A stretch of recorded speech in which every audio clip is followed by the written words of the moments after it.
This week, we're taking a walk on the more dramatic side. Meet Imi. Here is the look we did on her. I absolutely love it. This one is an Owanbe special. If you'd like to see how we put this together, keep watching. So because this look is very dramatic, you already know we started with her eyes. I filled her brows in with Hegai and Esther brow definer, and I'm using Toffee, which is the lightest shade and has recently become my favorite shade, I think, actually. So I used Toffee to keep the brows nice and light. We cleaned up her brows with some stick foundation from Black Opal, blended that out. Eyeshadow base is the same old NYX eyeshadow base in white. I applied that all over her eyelid, blended it in, and we can go right in with the eyeshadows. Her crease color is Anastasia Beverly Hills Rich Velvet. This is going to be her transition / crease color. So I'm just applying that in the crease and blending it as I do so, blending out the edges as well. On her lid, I'm applying Teal Tree eyeshadow from Mud, that's Makeup Designery, and I'm just patting that right into the eyeshadow base all over her eyelid. Then I'm going to go back in with my crease brush and blend the Rich Velvet into the outer corner of the Teal Tree so that everything is nicely blended. I also blended the top of the Teal Tree because I don't want any harsh lines in this look at all. Next up, we're intensifying her crease with some black. This is Just Black by Magnolia Makeup. And I'm just blending that into the Rich Velvet nice and easy so everything just kind of flows. Now for the fun stuff.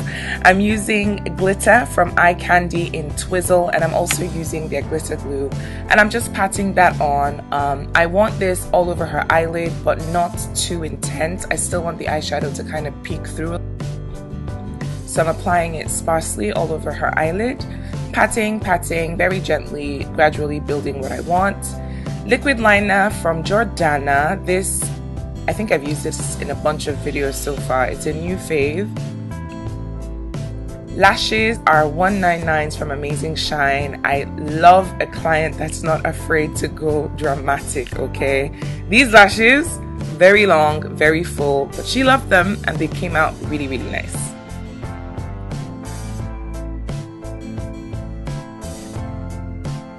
Yes. Gel liner in black from Mary Kay on her waterline. Then I'm going to smudge out her lower lash line with the same black eyeshadow we used earlier.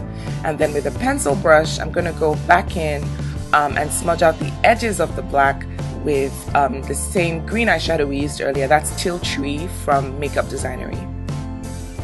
Her mascara is Maybelline Great Lash on her own lashes to push them into the falsies, and on her lower lash line as well.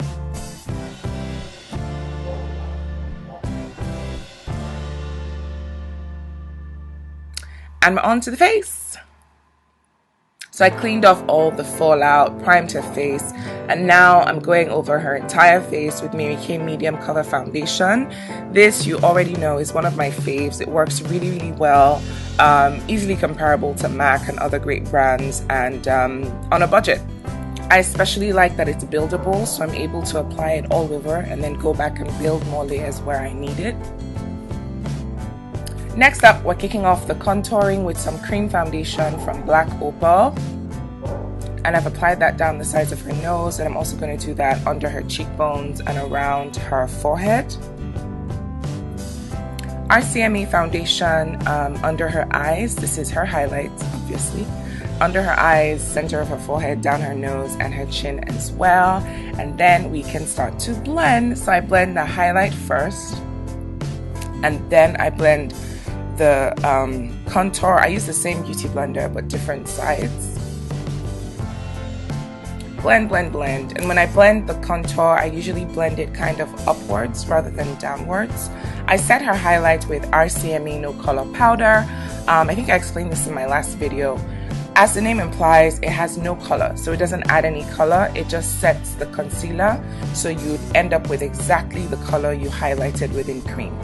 Contour is Sleek Contour Kit, another fave on a budget, and that goes everywhere we put the cream. Contour, dust away all the excess no color powder, and set the rest of her face with Mattifying Pressed Powder by Zaron.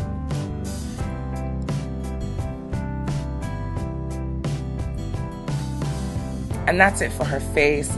We're keeping her lips nude. This is a first for Ini, but we really did go all out with her eyes, so we had to bring it down a notch for the lips. So we lined her lips with Cappuccino lip liner from Zaron. We're going for a nude look, so I lined the lips, blended it out, and now on her lips we're applying a mixture of OCC lip tars in Melange, Covet, and Feather. Feather is the white shade that I'm applying right now.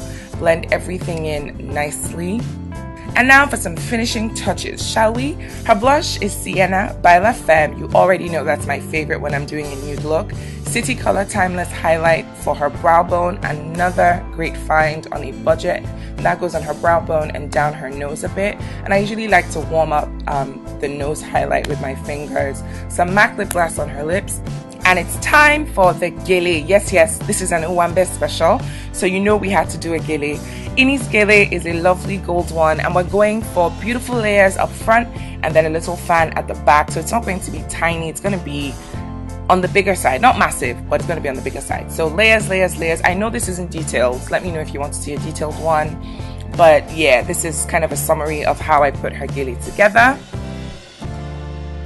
And that is pretty much it. So this is the finished look.